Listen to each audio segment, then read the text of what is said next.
सच्चिदानन्दरूपाय विश्वोत्पत्त्यादिहेतवे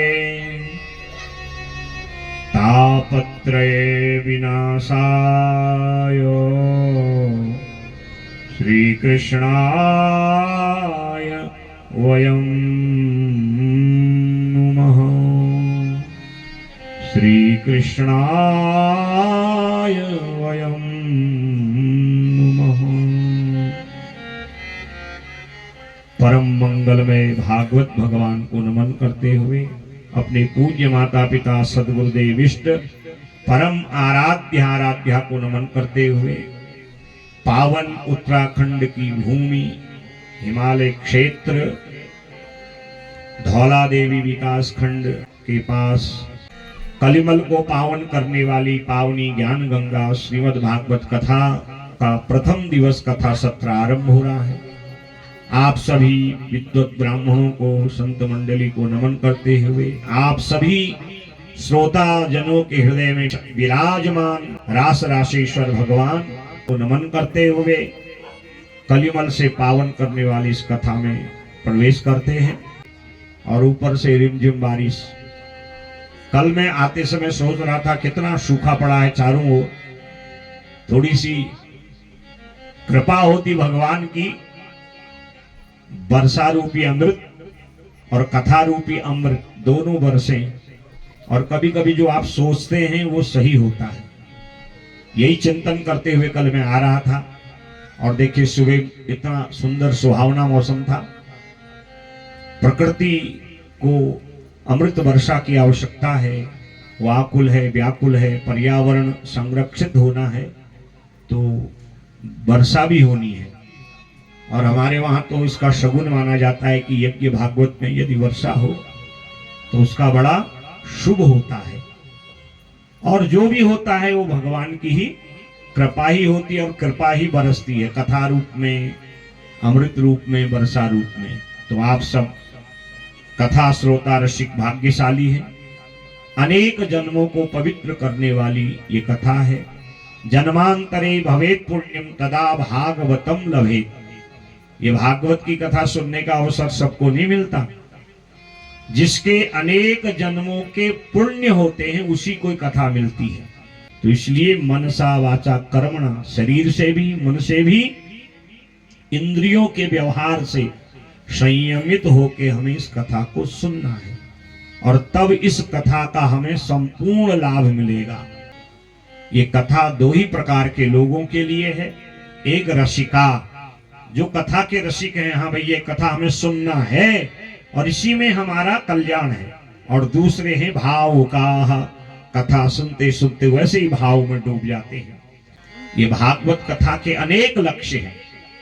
वैसे ये कथा भक्ति, ज्ञान और वैराग्य को देती है। और भागवत है, भव माने भक्ति, गौ ज्ञान, वो वैराग्य, तो त्याग समर्पण तप। जो भक्ति, ज्ञान, वैराग्य और समर्पण करा दे उसका नाम है भागवत। भागवत का एक अर्थ है मुक्ति प्रदान करने वाली कथा। चाहे संसार से हम विषयों से मुक्ति चाहें, चाहे हम अपने पितरों की मुक्ति चाहें।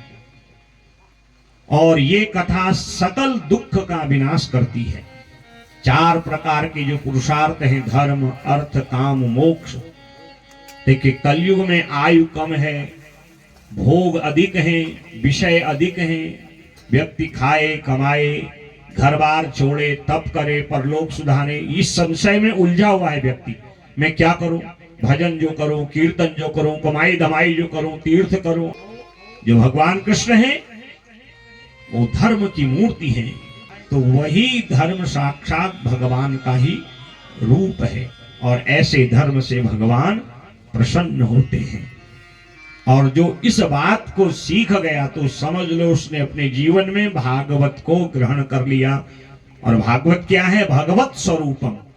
जिस कथा को सुनते सुनते हम भगवान के स्वरूप को जानने लग जाते हैं, या जिस भागवत को सुनते सुनते हम उनके धर्मों का पालन करने वाले बन जाते हैं, या जो कथा हमें भगवत स्वरूप प्रदान कर दे, और या जिस कथा को सुनते सुनते हम उस नारायण के स्वरूप को अपने हृदय में बसा लें।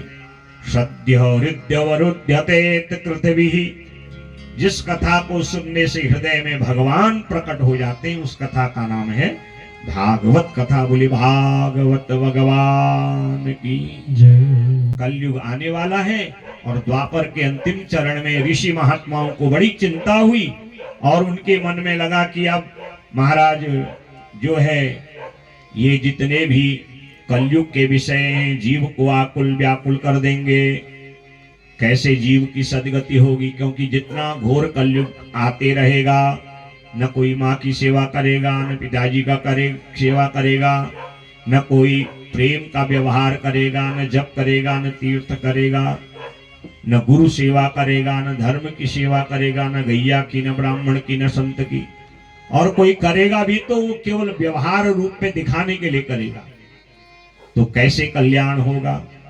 88,000 महात्मा जिनको हम आज के समय के जो हैं रिसर्च स्कॉलर वैज्ञानिक कहें, ऋषयः मंत्र दष्टारः, जो चलते मंत्र को पकड़ ले उसका नाम है ऋषि। तो इन ऋषियों ने दिव्य नैमिषारण्य के पावन तपोभूमि में चिंतन किया कि अब कलयुग आने वाला है।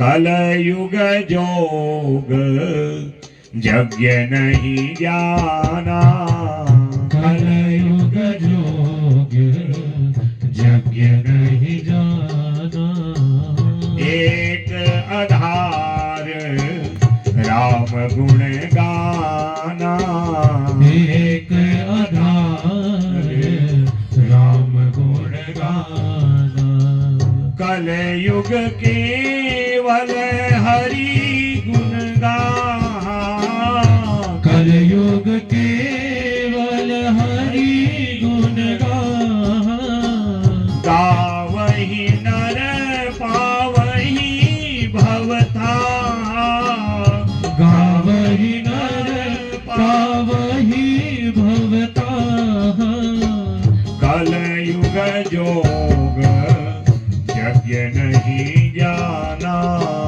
कलयुग जोग यज्ञ नहीं जाना।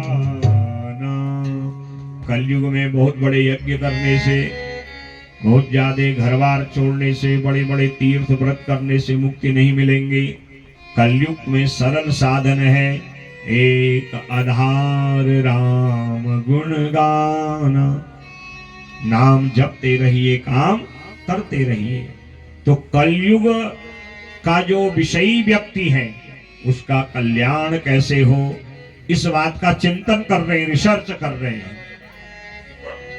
उसी समय सूत जी वहां पर आ गए और कहा, हे ऋषियों, आप यहाँ पर विराजमान हैं और ये बहुत बड़ा संयोग है। मैं भी कलयुग के विषय में चर्चा कर रहा था और गुरुदेव महाराज जी से निवेदन किया था। सूत जी को आता देख 88,000 शौनकादि महात्मा खड़े हुए। तो ये भागवत की कथा के विषय में 88,000 शौनकादि महात्मा चिंतन कर रहे हैं कि कलयुग आने वाला है और कैसे जीव, कलयुग के जीव की सदगति होगी। सूत जी आए, उनको ऊंचा आसन दिया। जो वक्ता है उसको ऊंचा आसन इसलिए दिया जाता है, एक तो सम्मान का अधिकारी है, सम्मानित व्यक्ति को ऊंचा आसन देना चाहिए। दूसरा, उसकी नजर सब पर पहुंचे। कल मैंने कहा ना कि आसन थोड़ा क्यों, ताकि अंतिम श्रोता तक नजर पहुंच जाए। ऊंचा आसन दिया, उनका पूजन किया और महात्माओं ने 3-4 श्लोकों में बड़े सुंदर प्रश्न किए। अज्ञान ध्वांत विध्वंस कोटि सूर्य समा प्रभ, सूताख्या हि कथा सारम मम कर्ण, 「 रसायनम। यह घोरे कलो प्रायो जीव चासुरतांगतः क्लेशाक्रान्तस्य तस्यैव शोधने किं परायणम्। सौनकादि महात्मा कहते महाराज, आज आप हमारे और कलयुग के लोगों के भाग्य से आए हैं। कलयुग जो जो बीतता रहेगा, व्यक्ति भोगवादी ज्यादा बनेगा, विषयवादी ज्यादा बनेगा, सुविधावादी ज्यादा बनेगा, आयु कम होते रहेगी। कलयुग की जो आयु है वो 100 से 120 वर्ष की है, और महाराज आज तो 30, 40, 45 साल में गोविंदाय नमो नमः। तो व्यक्ति की आयु धीरे धीरे कम हो जाएगी, तो उसका आत्म कल्याण कैसे होगा, परलोक कैसे सुधरेगा? उसको कौन सा ऐसा उपाय करना चाहिए जिसके द्वारा उसका अज्ञान दूर हो और वो जिस अंशी परमात्मा से आया है उसमें मिल जाए। कलयुग के लोगों की बुद्धि को सुधारने का कोई सरल उपाय आप बताइए। श्रेयसाम यत् भवे श्रेयः पावनानां च पावनम, कृष्ण प्राप्तिकरम सस्वत साधनम तद वदाधुना। भगवान श्री कृष्ण की प्राप्ति का सरल साधन क्या है? थोड़े ही समय में भटके हुए मन को भगवान में अटकाने का, उन पर लगाने का, उनसे जोड़ने का सरल साधन आप हमें बताइए। तो तब सूत जी कहते हैं, जो भगवत कथा संबंधी प्रश्न आपने किया है, इसका मतलब आपके मन में परमात्मा का प्रेम है। प्रीति शौनक चित्ते ते यतो वच्मि विचार्य च सर्व सिद्धांत निष्पन्नम संसार भयनाशनम। काल व्याल मुखग्रास त्रास निर्णास हेतवे श्रीमद्भागवतम शास्त्रम कलौ कीरेण भासितम। हे ऋषियों, आपका जो प्रश्न है केवल अपने लिए नहीं है, संसार के प्रत्येक जीव के लिए एक प्रश्न है। संसार में सबसे बड़ा जो भय है, जो दुख है, क्लेश है, किसका है? मृत्यु का। कोई किसी से डरे न डरे महाराज, धन वाले से कोई डरे कोई नहीं, बलवान वाले से कोई डरे न डरे, हम भी कम थोड़ी है महाराज। परंतु बलवान को भी, धनवान को भी और ज्ञानी को भी अगर एक सबसे बड़ा भय है, वो भय है संसार भयनाशनम। संसार में सबसे बड़ा भय है मृत्यु का, क्योंकि ये मृत्यु लोक है, जो आएगा सो जाएगा, राजा रंक फकीर। जो आया है उसने जाना है, अब जाना कब है इसका पता किसी को नहीं है। हम आपको अभी कथा सुना रहे, कोई विश्वास गारंटी है एक पल में क्या हो? आदमी भागम भाग कर रहा है यहाँ से वहां, देश से विदेश, कभी जहाज से आ रहा है, कभी ट्रेन से आ रहा है, कभी गाड़ी से आ रहा है, और कहीं ऐसी गारंटी तो नहीं है कि भाई किसी में भी घटना ना हो, क्योंकि काल किसी को नहीं छोड़ता है। वो तो गर्भ के बालक को भी नहीं छोड़ता, इकलौते को भी नहीं छोड़ता, जवान को भी नहीं छोड़ता, धनवान को भी नहीं, ज्ञानी को भी नहीं। जो आया है सो जाएगा। जाना जब है तो फिर डरना किस बात का? परंतु ये जो भय है ये क्यों होता है? इस भय की निवृत्ति का उपाय क्या है? और ये काल कैसा है? काल व्याल मुखग्रास। ये काल अजगर की भांति है, सर्प की भांति। जब से ब्रह्मा ने सृष्टि बनाई है ना, तब से आज तक आगे निरंतर ये ऐसा व्याल, ऐसा सर्प, ऐसा अजगर है, इसका मुंह जब से सृष्टि बनी तब से खुला ही है, और आए दिन हजारों लाखों लोग इसके मुख में जा रहे हैं, काल कवलित हो रहे हैं। पर ये कभी अघाता नहीं है, कभी इसने मुंह बंद नहीं किया। जो जाता है सो जाता है, कभी अघाता नहीं। काल व्याल मुखग्रास, ये सबको अपना ग्रास बनाता है, चाहे धनवान हो, ज्ञानी हो, निर्धन हो, राजा हो, रंक हो। यहां जो आएगा सो जाएगा। बस इतना है, जो भगवत भक्ति में लगा हुआ है, जो भगवान की कथा सुन रहा है, जो नित्य सत्कर्म कर रहा है, जो सत्संग कर रहा है, जो ज्ञान मार्ग में चल रहा है, उसको इस बात का अनुभव होता है कि भाई मैंने तो मरना है, क्यों ना मैं अच्छा करके जाऊं, ताकि मुझे कोई मलाल ना हो किसी प्रकार का, किसी प्रकार का कोई पश्चाताप ना हो कि मैंने जीवन में कुछ नहीं किया। ऐसी ऐसी व्याधियां लग जा रही हैं, व्यक्ति महीने महीने साल साल तक शैया में ही लेटा रह रहा है। नाक में अलग नली लगी है, कान में अलग लगी है, पेट में अलग लगी है, शरीर के अलग अलग अंगों से महाराज सब ये सारे यंत्र डॉक्टरों के लगे हुए हैं। कैसी गति है, कभी चिंता करिए, देखिए भयंकर भयंकर रोगियों को। और वो व्यक्ति जीवित तो है, पर वो न हिल सकता है, न डुल सकता है, न चल सकता है, न फिर सकता है। यहां तक कि वो खा पी नहीं, बोल भी नहीं सकता, पर वो सोच सकता है। और कभी कभी ऐसे रोगी व्यक्ति के पास जाइए, उसके नेत्र से केवल आंसू निकलते हैं।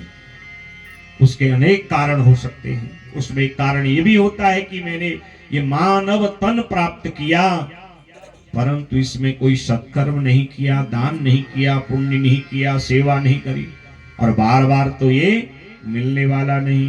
बड़े भाग मानुष तनु पावा, बड़े भाग मानुष तन पावा, सुर दुर्लभ है सद ग्रंथ निगावा, सुर दुर्लभ सब ग्रंथ निगावा, साधन धाम मोक्ष करी द्वारा, साधन धाम मोक्ष करि द्वारा, पाहिन जेहि परलोक सुधारा, पाहि न जेहि परलोक सुधारा, बड़े भाग मानुष तन पावा, बड़े भाग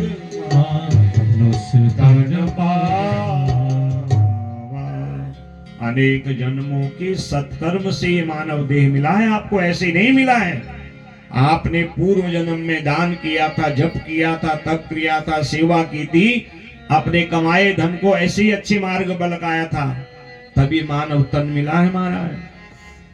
कल्पना करिए, यदि एक आंख, एक हाथ, एक पांव ये सब नहीं होता, तब क्या करते? तब क्या ये सब ठाट बाट कर रहे होते जीवन के? दूसरे पर आश्रित हो जाते।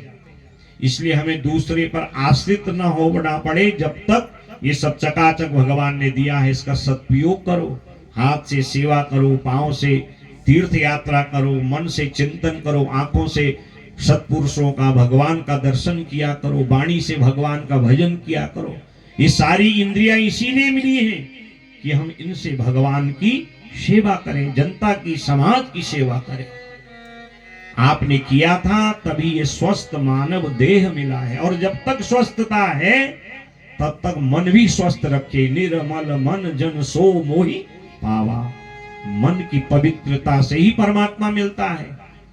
मन में तो द्वंद्व चला हुआ है, दुनियादारी, द्वेष, राग, छल, कपट, तो कैसे मुक्ति मिलेगी? यही बात को सूत जी कहते हैं, ये मानव तन सत्कर्म से मिला है और मृत्यु लोक में आए हैं, मृत्यु होगी, और उस मृत्यु से निर्भय हमें श्रीमद् भागवतम शास्त्रम कलौकीरेण भासितम। अगर कहीं खटपट हो गई, कहीं थोड़ा सा मार्ग गड़बड़ हो गया, यदि ये कथा भागवत को हम सुनते रहेंगे तो भटकने से बच जाएंगे, अच्छे रास्ते पर चले जाएंगे। और जब अच्छा रास्ता मिल जाएगा तो भगवान भी मिल जाएगा। और अच्छा रास्ता बताने वाले संत हैं, महात्मा हैं, विद्वान हैं, गुरुजी हैं, तो उनका आश्रय लीजिए, उन लोगों का संग करिए और जो आपका काम है उसको करते रहिए। मन भी नहीं भटकेगा और ये लोक भी सुधर जाएगा और अनेक जन्मों के सत्कर्म के द्वारा अंततः परम गति भी प्राप्त हो जाएगी। बार बार मरने का भय नहीं होगा, मैं मरूंगा, मैं मरूंगा, मैं मरूंगा। तो निर्भय होना है तो जीवन में भागवत की कथा सुनिए। ये भागवत की कथा समस्त संकल्पों को पूर्ण करती है। ये एक प्रकार का इतना दिव्य अमृत है जो इसको एक बार पी लेता है, पिबत भागवतम, इसको कान से पीना है, क्योंकि इस भागवत में न तो छिलका है न इसमें गुठली है, ऐसा फल है, केवल रस ही रस है। और उस रस को कर्णपुटों से ग्रहण करके हृदय में लाइए, चिंतन करिए, मनन करिए और आत्म कल्याण करिए। राजा परीक्षित को जब श्राप मिला, कल आप कथा सुनेंगे, राजा परीक्षित को जब श्राप मिला 7वें दिन तक्षक आएगा और तुझे डसेगा, तेरी मृत्यु होगी, तो बड़ा भयाक्रांत हो गया और सुखदेव भगवान के सामने निवेदन किया। सुखदेव भगवान ने कहा, मैं तुझे भागवत की कथा सुनाता हूं, तेरे पास 7 ही दिन बचे हैं, इससे सबसे सरल उपाय है भगवत प्राप्ति का और मृत्यु से निर्भय होने का। निर्भय होने का मतलब जो पल पल में मरूंगा मरूंगा मरूंगा, निर्भय हो जाएगा तू, और पल पल नहीं मरेगा, 7वें ही दिन ही मरेगा, एक ही दिन मरेगा, और तेरी जो मृत्यु होगी वो भी दिव्य मृत्यु होगी। जब ये कथा सुना रहे थे ना, तो स्वर्ग के देवता अमृत का घड़ा लेके आ गए और कहा, महाराज आप राजा परीक्षित को अमृत पिलाइए, स्वर्ग का सुधामृत, और हमें इस कथा को पिलाइए।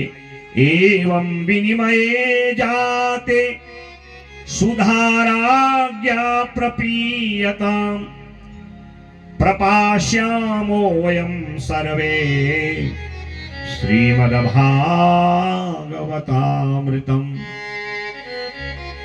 और हमें ये भागवत रूपी अमृत दे दीजिए।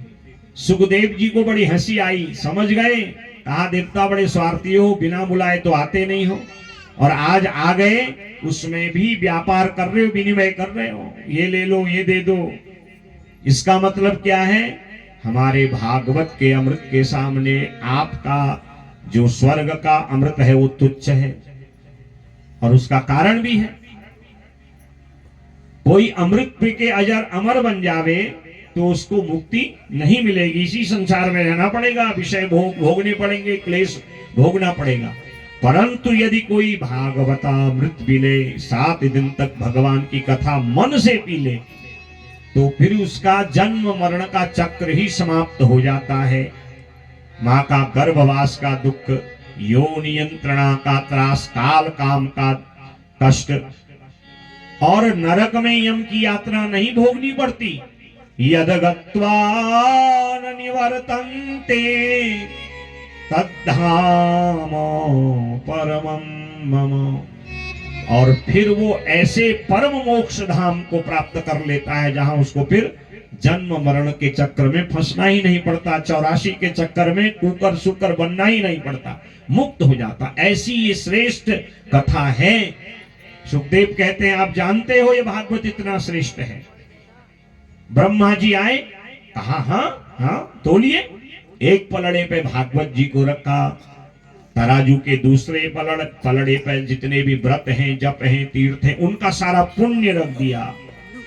लघुनन्यानि जातानि गौरवेण इदं महत् तदा ऋषिगणाः सर्वे विस्मयं परमं ययुः।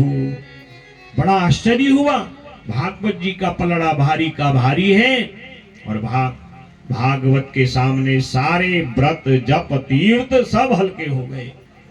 विस्मयम, सभी को बड़ा विस्मय हुआ। धन्य है भागवत, धन्य है भागवत। ये ऐसे ही है जैसे कांच के रंगीन टुकड़ों के बीच में छोटी सी मणि रखी है, तो मूल्य किसका होगा?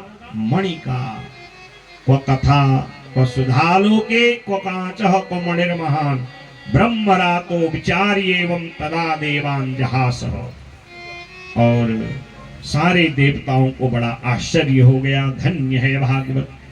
श्रुति जी कहते हैं ऐसी ये भागवत भले ही भगवान नारायण ने ब्रह्मा को 4 श्लोक में सुनाई और ब्रह्मा जी ने नारद जी को सुनाया और नारद जी ने वेद व्यास को बद्रीनाथ में ये 4 श्लोक ये सार भागवत का दिया और तब वेद व्यास जी ने इस कथा का 18,000 श्लोकों के रूप में विस्तार किया। 12 स्कंद हैं, 335 अध्याय हैं, 24 अवतारों का वर्णन और भगवान श्री कृष्ण की दिव्य 125 वर्ष की धराधाम की लीला का वर्णन।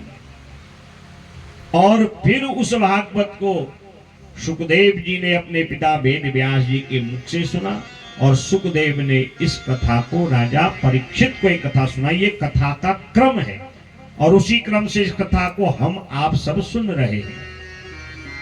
परंतु एक बार हे ऋषियों इस कथा को हरिद्वार में नारद जी ने सनकादि महात्माओं के मुखमंडल से सुना।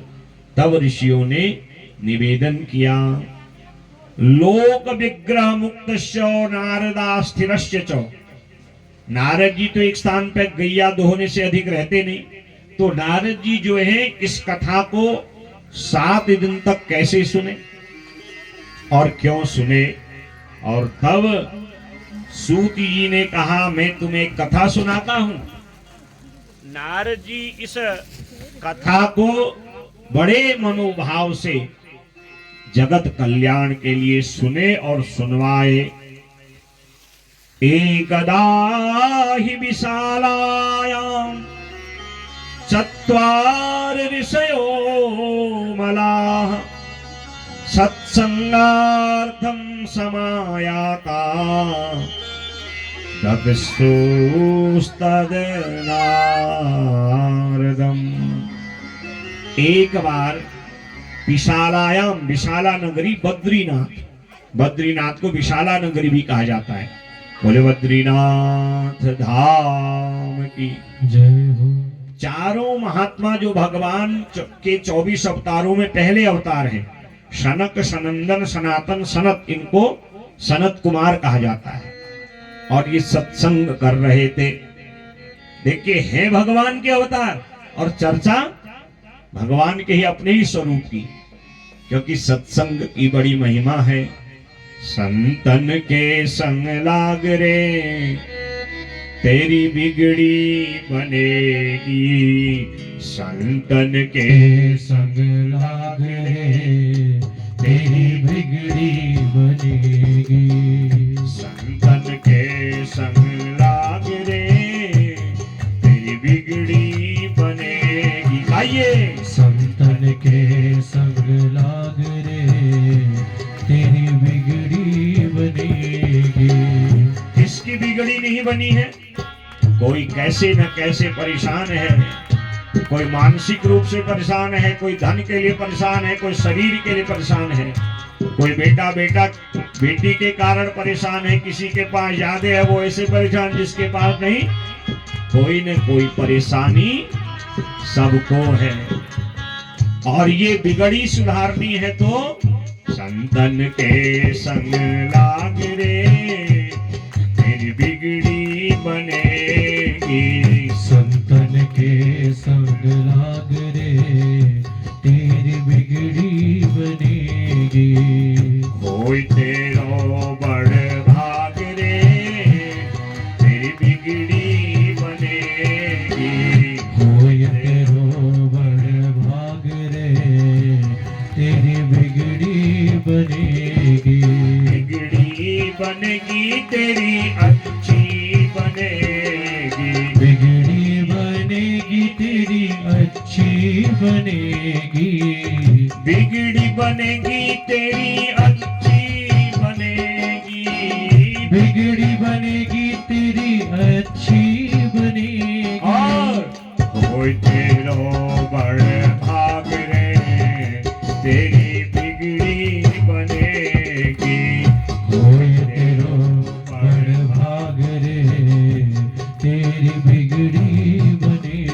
बनेगी। वीराल है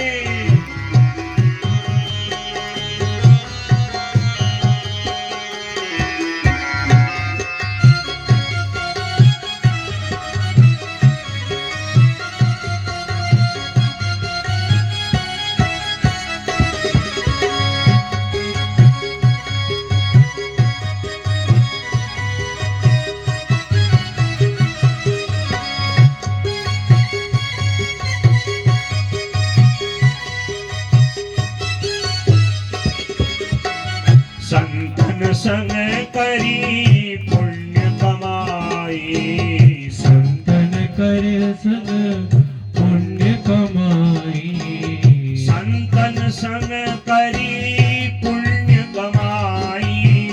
संतन संग करी पुण्य कमाई। संतन संग करी पुण्य कमाई। संतन संग करी पुण्य कमाई। और राम चरण अनुराग रे तेरी बिगड़ी बनेगी। राम चरण अनुराग रे तेरी बिगड़ी बनेगी। संतन के संग लाग रे तेरी बिगड़ी बनेगी। संतन के संग लाग रे तेरी बिगड़ी बनेगी। राधे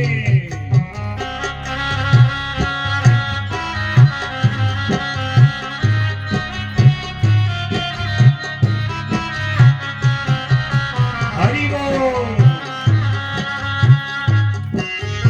मीठी मीठी ताली भाव से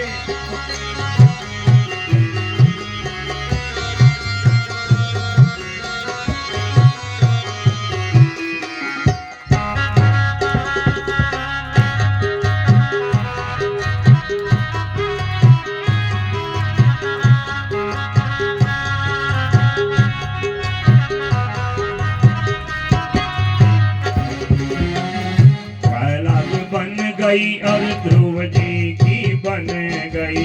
प्रहलाद की बन गई ध्रुव जी की बन गई। ध्रुव जी की बन गई प्रहलाद जी की बन गई। ध्रुव जी की बन गई प्रहलाद जू की बन गई। ध्रुव जी की बन गई प्रहलाद जी की बन गई। ध्रुव जी की बन गई प्रहलाद जू की बन और गई। गज का खुल गया भाग रे तेरी बिगड़ी बनेगी। गज का खुल गया भाग रे वो तेरी बिगड़ी बनेगी। संतन के संग लाग रे तेरी बिगड़ी बनेगी। संतन के संग लाग रे तेरी बिगड़ी बनेगी। वीराल है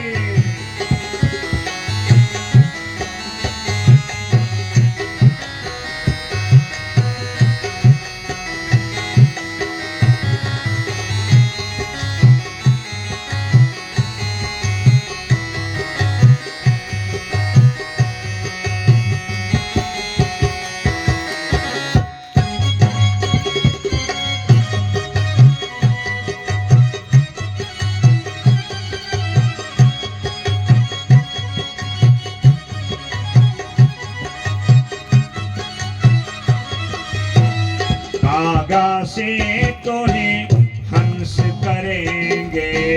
कागा से तोहे हंस करेंगे। कागा से तोहे हंस करेंगे। कागा से तोहे हंस करेंगे। मिट जाए उड़ के दाग रे तेरी बिगड़ी बनेगी। मिट जाए उड़ के दाग रे तेरी बिगड़ी बनेगी। संतन के संग लाग रे तेरी बिगड़ी बनेगी।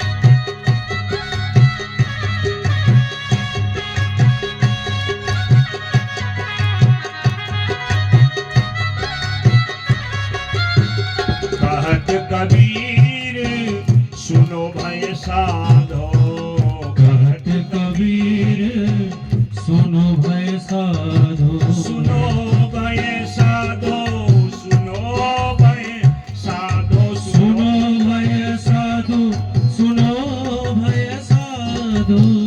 कहत कबीर सुनो भय साधो, कहत कबीर सुनो भय साधु। अब राम भजन में लाग रे, तेरी बिगड़ी बनेगी।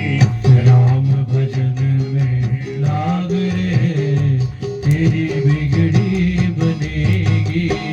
संतन के संग लाग रे, तेरी बिगड़ी बनेगी। संतन के संग लाग रे, तेरी बिगड़ी बनेगी। संतन के संग लाग रे, तेरी बिगड़ी बनेगी। तेरी बिगड़ी बनेगी, तेरी बिगड़ी बनेगी। तेरी बिगड़ी बनेगी। बोले सांचे दरबार की जय हो। सत्संगार्थम समायाता ददशुस्तत्र नारदम। चारों कुमार जिनको हम सनकादि नारायण कहते हैं, सनकादि महात्मा बैठे हैं, सत्संग कर रहे हैं, और उसी समय नारद जी बीड़ा बजाते हुए नारायण नारायण करते हुए आए। चारों महात्माओं ने देखा कि नारद जी जब भी भजन करते हुए आते हैं बड़े प्रसन्न चित्त होके आते हैं, परंतु आज इनका जो मुखमंडल है थोड़ा सा झूमा हुआ है, आनंद दिखाई नहीं देता, चिंता दिखाई दे रही है। और संत को चिंता अपनी नहीं होती, संत जगत की चिंता के कारण दुखी होता है। नारद जी का स्वागत किया और उनको आसन में विराजमान करके निवेदन किया। कुमारों ने कथम ब्रह्मण दीन मुख कुतश्चिंतातुरो भवान त्वरितं गम्यते कुत्र कुतश्चागमनं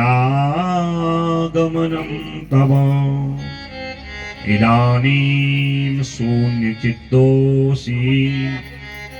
गतवित्तो यथा जनः तवेदं मुक्तसंगस्य नोचितं वद कारणम्। आप जैसे मुक्त संग अर्थात जो केवल भगवान का ही चिंतन करते, जिनको दुनिया की कोई चिंता नहीं, अर्थात कोई लेना नहीं देना नहीं, मन लागो मेरो यार फकीरी में, जो सुख पायो राम भजन में वो सुख नाई अमीरी में। अपने राम का क्या है? भजन करना काम। और भजन करने वाला व्यक्ति चिंता हो, चिंतित हो, चिंता में डूबा हो, इसका मतलब कोई न कोई कारण है। आपकी मन की जो स्थिति है ना, वो ऐसी है जैसे किसी के जेब में खूब पैसा हो और किसी ने जेब काट दी, तो उस व्यक्ति के मन में क्या स्थिति का, चिंता का भाव होता है, कैसे उसके मन की स्थिति होती है, वही स्थिति आज आपकी है। नोचितम वद कारण, क्या कारण है आप बताइए। इतना जब कहा तो नारद जी कहते हैं महाराज आपकी बात ठीक है, हमारी चिंता कोई अपनी थोड़ी है, हमें क्या चाहिए, क्या खिलाना है बच्चों को, ये सब ये चिंता थोड़ी है, जगत की चिंता है। नारद जी ने एक बात कही कि मैं पृथ्वी लोक में बड़े बड़े तीर्थों का भ्रमण किया, मैंने वहां शांति व्यवस्था नहीं देखी। पुष्कर गया, प्रयाग गया, काशी गया, गोदावरी गया, हरिक्षेत्र गया, प्रयागराज गया, कुरुक्षेत्र गया, सेतुरंग सेतुबंध रामेश्वर गया, श्रीरंग गया। एवमादिषु तीर्थेषु भ्रममाण इतस्ततः ना पश्यं कुत्रचित् धर्मो मनः संतोषकारकम्। सब जगह भ्रमण किया पर कहीं भी मन को संतोष नहीं मिला। फिर मैं गृहस्थियों के वहां गया और देखा दंपतीनाम च कलकनम, लोगों के घर में गया, देखा वहां पिता पुत्र से लड़ रहा है, पुत्र अपने पिता से लड़ रहा है, भाई भाई से लड़ रहा है, और पति पत्नी का आपस में जो है महाभारत हो रहा है। तो मेरा मन अशांत हो गया। मैं चलते चलते आ गया वृंदावन, जहां भगवान ने अपनी दिव्य लीलाएं की हैं। थोड़ी देर मन में शांति लगी, और वहां भी कलयुग ने मेरा पीछा नहीं छोड़ा। मैं वृंदावन से जैसे ही शांत चित्त होके लौटने वाला ही था, इतने में एक देवी ने मुझे आवाज लगा दी, भो भो साधो क्षणम तिष्ठ मम चिंतामपि नाशय। हे महात्मा रुकिए रुकिए। नारद जी ने कहा कि मैंने पीछे मुड़ के देखा तो देवी मुझे ही बुला रही थी। तो मैंने कहा देवी क्यों बुलाती हो? कहा आप आके मेरे दुख को दे देखिए। नारद जी कहते हैं जब मैं उस देवी के पास गया, मैंने पूछा आप कौन है, आपका नाम क्या है? ये आपके पास में सयाने जो व्यक्ति सोए हैं, जिनको आप बार बार उठाना चाहती हो, जगाना चाहती हो, फिर सो जाते हैं। तब उस देवी ने कहा अहम भक्ति रीति ख्याता इमो में तनयो मतौ ज्ञान वैराग्य नामानौ काल योगेन जल जलो। मैं भक्ति हूँ। दक्षिण भारत में द्रविड़ मैं उत्पन्न हुई, कर्नाटक गुजरात महाराष्ट्र आते आते थोड़ी सी बूढ़ी हो गई, और ज्यों ही वृंदावनम पुनः प्राप्त नवीन एवं स्वरूपणी, जैसे वृंदावन में आई मैं भक्ति तो जवान हो गई। इमो में, ये मेरे जो तनय पुत्र है ना, तनयौ, ये एक का नाम ज्ञान है, एक का नाम वैराग्य। ये कलयुग और काल की गति के कारण जर्जर जो है बूढ़े हो गए। अब मैं इनको जगाना चाह रही हूं, ये जगते ही नहीं। नारद जी को झटका जैसा लगा, करंट का जैसा। माँ जवान और बच्चे बूढ़े, कैसा अलौकिक व्यवहार है हमारा। लौकिक व्यवहार है लोक में तो ये है कि माँ हो बूढ़ी और बच्चे हो सयाने, ये तो लौकिक व्यवहार है ना। अब माँ जवान और बच्चे बूढ़े। नारद जी कहते हैं हे महात्माओं, मैंने जो है बहुत प्रयास किया। पहले तो भक्ति माता की स्तुति करी, भक्ति माँ आप शांत हो जाओ, आप कोई साधारण देवी नहीं हो, आप भक्तों के हृदय में रहते हो, और भगवान को भक्त और आपसे इतना प्रेम है कि वो वैकुंठ को छोड़ के आ जाते हैं। आप तो भगवान नारायण की प्रेयसी हो। यत फलम नास्ति तपसा न योगेन समाधिना तत्फलम लभ्यते सम्यक् कलौके सब कीर्तना। सतयुग त्रेता द्वापर में बड़ी बड़ी साधनाएं करनी पड़ती थी, तब कहीं भगवत प्राप्ति होती थी। कलौके सब कीर्तना थे। मां आप अपने भक्तों के हृदय में कलयुग में इतने प्रेम भाव से रहती हो कि भक्त एक भजन गावे, एक श्लोक गावे, भगवान का स्मरण करे, आपसे प्रभावित होकर के भगवान वैकुंठ छोड़ के भक्तों के हृदय में रहते हैं। अर्थात भगवान को आपसे बड़ा प्रेम है, और उस प्रेम भाव के कारण भगवान उस वैकुंठ को छोड़ करके, तो बच्चों को थोड़ा शांत कराइए, उस वैकुंठ को छोड़ करके भक्तों के हृदय में निवास करते हैं। अर्थात भगवान को भक्ति से इतना प्रेम है, भक्ति के कारण ही वो नारायण भगवान बन जाते हैं। अगर आपकी निर्मल भक्ति भक्तों में न हो ना, तो भगवान कभी पृथ्वी में ना आए। भगवान के पृथ्वी लोक में अवतार के कारण ही आप हैं। हेमा आप कोई छोटी मोटी नहीं हो। हाँ, ये कलयुग का प्रभाव है कि इस समय आप बहुत दुखी हो। मैं आपके दुख को दूर करने का उपाय करूंगा। इतना जब कहा ना, मां भक्ति का थोड़ा साहस बढ़ा। मां भक्ति कहती है नारद जी, अब मुझे विश्वास है कि आप मेरे दुख का निराकरण करोगे। सुरर से तुम ही धन्योसी मदभाग्येन समागतः साधूनां दर्शनं लोके सर्वसिद्धिकरं परम। बड़े भाग्य से संत ब्राह्मणों के दर्शन होते हैं। संत ब्राह्मण सबके घर में नहीं आते, और आजकल तो वैसे भी नहीं आते। शहरों में बड़ा बड़ा मकान व्यक्ति कोठी बनाता है और वो काटने वाले को रास्ते पे बांध देता है और बाहर से लिखा भी रहता है। अब कौन संत महात्मा आएगा आपके घर में, बताओ। और हमारा शास्त्र कहता है जिस घर में साधु ब्राह्मण नहीं आता वो घर पवित्र होता ही नहीं है। कितना ही धन कमा लो, कितना ही रुपया कमा लो, कितने ऐश्वर्यशाली बन जाओ, यदि ब्राह्मण के चरण, संत के चरण घर में न पड़े, वो घर अपवित्र का ही अपवित्र है।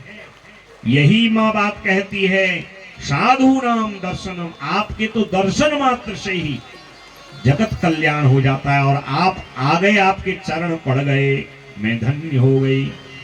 जयति जगति मायां यश्चिकाया धवस्ते वचन रचनमेकं केवलं चाकलय्य ध्रुव पदमपयातो यत्कृपातो ध्रुवोऽयं सकल कुशल पात्रं ब्रह्म पुत्रं नतास्मि। अब मुझे विश्वास हो गया है, क्योंकि आपने कयाधु के उस पुत्र प्रहलाद को भगवत भक्ति के लिए प्रेरित किया था। मां कयाधु को आपने भागवत सुनाई थी, तो प्रहलाद जी गर्भ में थे और जन्म लिया, तो जन्म से ही भगवान के भक्त बन गए। और भगवान की भक्ति करते करते आपके कारण भगवान नृसिंह को खंबे से ही प्रकट कर दिया। ये ज्ञान भी आपके द्वारा दिया गया था। और ध्रुव जी तो 5 वर्ष के थे, और उनको जब जंगल जाते वक्त आपने ज्ञान दिया। ध्रुव सगलानी जपे हूँ हरि नाम, ध्रुव सगलानी जपे हूँ हरि नाम, ध्रुव सगलानी जपे हूँ हरि नाम, ध्रुव सगलानी जपे हूँ हरि नाम, पावा अचल अनुपम ठाहू, पावा अचल अनुपम आपने ध्रुव जी को भगवत प्राप्ति का ज्ञान दिया। ओम नमो भगवते वासुदेवाय। और 6 माह में ही एकाग्रता से, कंसंट्रेशन से भगवान को प्रकट कर दिया। इसलिए नारद जी आज मेरे दुख को भी आप दूर करोगे, बोले नारद जी महाराज की। नारद जी ने बहुत प्रयत्न किया, 4 वेद के लाखों मंत्र पढ़े, गीता पाठे मुहुर्मुहु, गीता के 700 श्लोक, 18 योग पढ़े। ये ज्ञान और वैराग्य थोड़े से जपते थे फिर सो जाते थे। बहुत प्रयत्न किया। ज्ञान और भक्ति, जो उसके पुत्र हैं ज्ञान वैराग्य, वो जपते थे फिर सो जाते थे। भक्ति ज्ञान विरागाणाम नोदतिष्ठत्रिकं यदा उपायो न परोस्तीति करणे करणे जपज्जनाः। बहुत उपाय किया, भक्ति माँ के ज्ञान वैराग्य पुत्र चेतन नहीं हो पाए, तो मैं हताश उदास निराश होके आपके पास आया हूं। मैं कौन सा कर्म करूं, क्योंकि मैंने वचन दिया है। साधु ब्राह्मण वह है जो अपने वचन का पालन करे। अगर मैंने भक्ति का दुख दूर नहीं किया, उसके पुत्रों को जगाया नहीं, तो मुझे कौन महात्मा कहेगा। इसीलिए भटकते हुए, अटकते हुए, हो हताश उदास निराश होते हुए आपके पास आया हूं। ततश्चिंता तुरहसोथ बदरी बनमागतः इस बद्रीनाथ में आपके पास आया हूं, कोई उपाय है बताइए। बहुत लंबी चर्चा हुई। तब सनत कुमार कहते हैं उपाय बहुत हैं, परंतु सबसे सरल उपाय है श्रीमद् भागवतम भगवता श्रीमद् भागवतालापः सतुगीतः सुखादिके। सरल उपाय है 7 दिन का श्रीमद् भागवत कथा भक्ति के पुत्रों को सुना दो, और हमें विश्वास है दोनों जाग जाएंगे। इतना कहते नारद जी प्रसन्न हुए, कहा महाराज चलिए ना, आप सुनाइए। सनक सनंदन सनातन सनत, ये सनत कुमार चारों भैया जो भगवान नारायण के प्रथम अवतार हैं, चारों हरिद्वार पे आए। नारद जी मां भक्ति और ज्ञान वैराग्य को लेकर के वृंदावन से गंगा तट हरिद्वार पहुंचे। गंगा द्वार समीपे तो तटमानंददायकम, आनंदमन गंगा नदी के किनारे हरिद्वार में बहुत बड़ा भागवत का ज्ञान सत्र हुआ। बोले हरिद्वार धाम की, गंगे मैया की।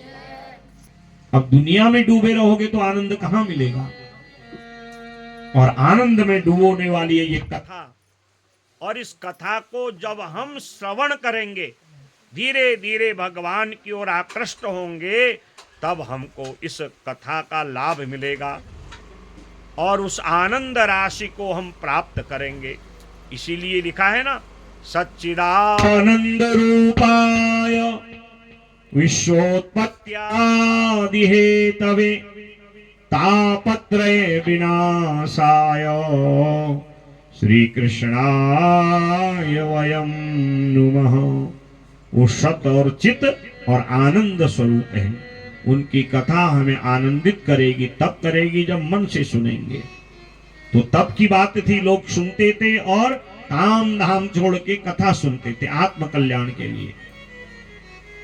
और इतनी भीड़ हो गई, उस कथा के बीच में बड़े बड़े महात्मा, नारद जैसे महात्मा देवर्षि बैठे हैं, ध्रुव जी, प्रहलाद जी, इंद्र ब्रह्मादि भी आ गए। कोई खड़ताल लेके आया, कोई मजीरा लेके आया, कोई झांझर लेके आया, और संकीर्तन के साथ ही भगवान की कथा आरंभ हुई। बोले भागवत भगवान की। सनत कुमार जी ने जय जय घोष किया। सरासेप्या श्रीमद्भागवती कथा यस्याः श्रवणमात्रेण हरिचित्तम समाश्रये। अरे श्रोताओ, इस कथा को सदा सेवन करिए, सदा सेवन करिए। इस कथा को सुनने से भगवान हृदय में आ जाते हैं। और जो लोग मानव तन प्राप्त करके इस कथा को नहीं सुनते, उनके लिए लिखा है धिक्तम नरम पशु समम भूइ भारमेवं एवं वदंति दिवदेव समाज मुख्या।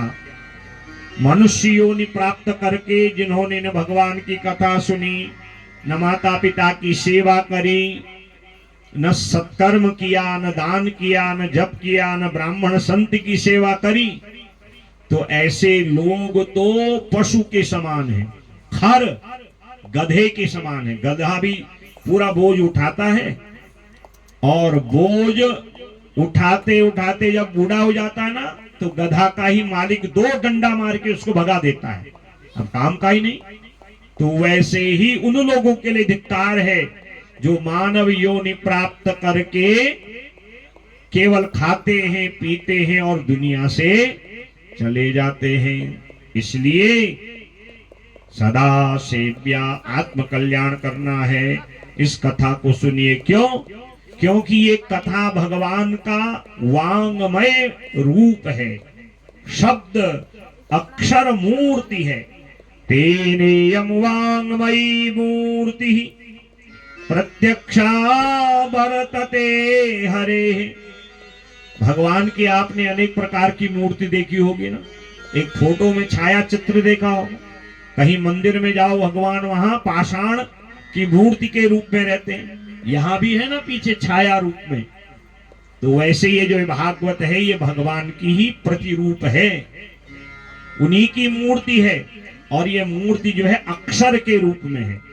इसमें जो 18,000 श्लोक हैं, एक एक अक्षर है वो राधा कृष्ण रूप है। इसीलिए भागवत जी को अपने सर पे रख के यात्रा करते हैं, परिक्रमा करते हैं, माथा टेकते हैं, इसका पूजन करते हैं। हम जो कुछ भी 8 दिन करेंगे ये राधा कृष्ण भगवान की ही सेवा और पूजा है।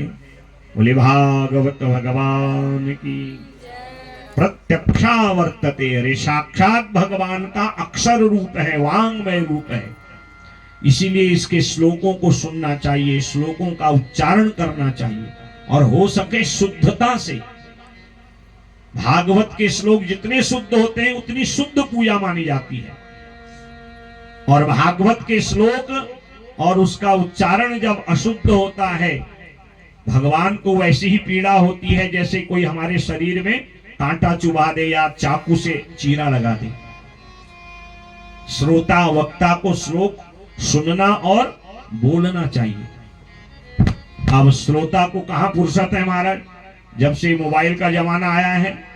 अब तो व्यक्ति न ध्यान करता है न चिंतन करता है। खाना पीना मिले न मिले ये जरूर मिलना चाहिए। खाने पीने का खर्चा हिसाब किताब हो न हो, घर में जितने सदस्य उतनों के पास है महाराज। अगर आप हिसाब लगाते हो खाने पे उतना खर्चा नहीं कर रहे हो जितना इस पे कर रहे हो, तो कैसे आपका स्वास्थ्य बनेगा और कैसे मन शुद्ध होगा। अच्छा, व्यक्ति उसमें से अच्छाई कम ले रहा है, बुराई ज्यादा ले रहा है। ये सब चीजें भी तो उसमें है ना महाराज। ये सारी कथा भागवत कल्प वृक्ष यूट्यूब चैनल पे है, पर सुनो ना ऐसी चीजें हंसी मजाक वाली, समय बिताने वाली, मनोरंजन वाली, और मिलना क्या है, ढाक के 3 पात। आत्म कल्याण ऐसे थोड़ी होगा। आत्म कल्याण तो होगा जब हम शास्त्रों का चिंतन करेंगे, भगवान का ध्यान करेंगे, और महात्मा ऋषि ज्ञानी श्रेष्ठ जनों के बताए मार्ग पे चलेंगे, तभी कल्याण होगा। बाकी न खाने से कल्याण होना है न पीने से। इसीलिए सनत कुमार कहते हैं, धिगतम नरम पशु समम भूरि भारमेवं। भूरि भार रूप, वो पृथ्वी में भार है। एवं वदंति दिवदेव समाज मुख्या, में ही हम ही नहीं, बड़े बड़े ज्ञानी संत महात्मा और देवता भी इस बात को कहते हैं। जिसने मनुष्य योनि में आके न जप किया, न ध्यान किया, न भागवत की कथा सुनी, वो केवल पृथ्वी लोक में पशु के समान भार है। इसलिए इस भागवत को अधिक से अधिक, एक नहीं मुंह रहो, बार बार सुनिए। सदा सेव्या निरंतर सुनिए। सभी प्रकार के संकल्पों को पूर्ण करने वाली कथा, पितरों को मुक्त करने वाली कथा, धर्म अर्थ काम मोक्ष को देने वाली कथा, और कलयुग में तो ये सबसे बड़ी औषधि है, बहुत बड़ी एंटीबायोटिक है। आकुलता व्याकुलता जो रोग लगा है ना, हमको शांति नहीं है। अगर मन को परम शांत करना है, इस कथा को मनोभाव से सुनिए। मन से सुनना है, शरीर से नहीं। अब शरीर बैठा है, मन हिसाब लगा रहा है, तो कैसे चलेगा। मन से सुनेंगे तो ये सारी कथा दुख दारिद्र्य दौर्भाग्य पाप प्रक्षालनाय च काम क्रोध जयार्थम हि कलो धर्मोऽयमीरितः।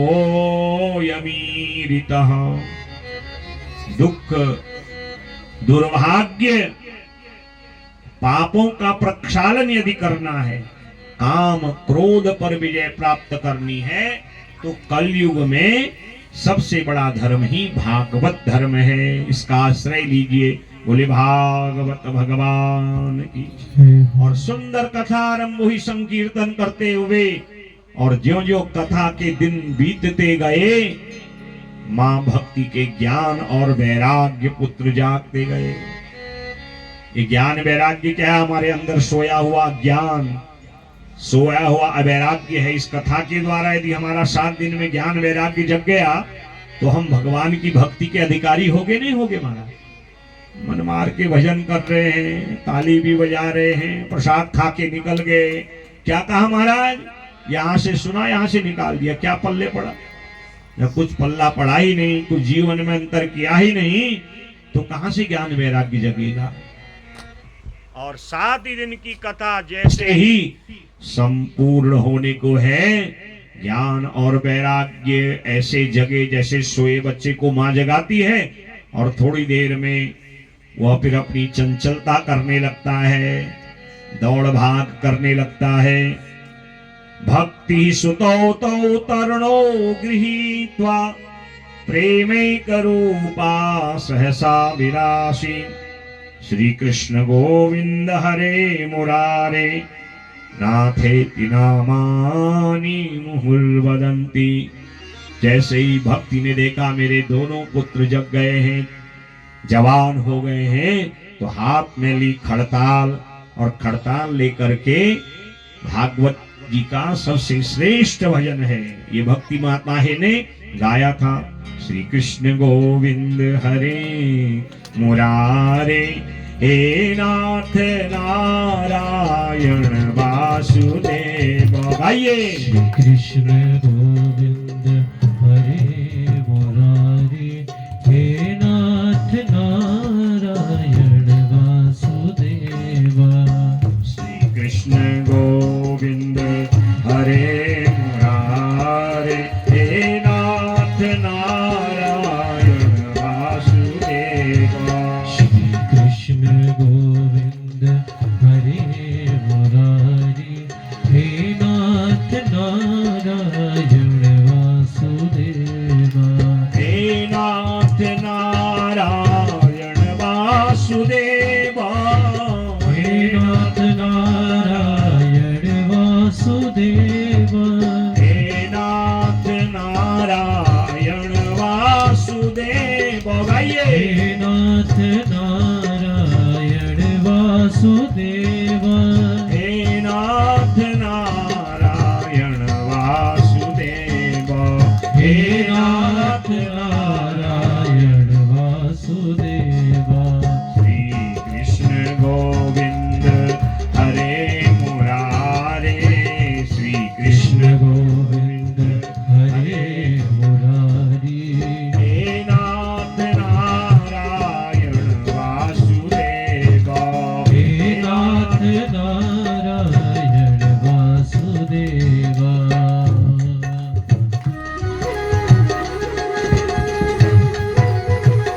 श्री राधे।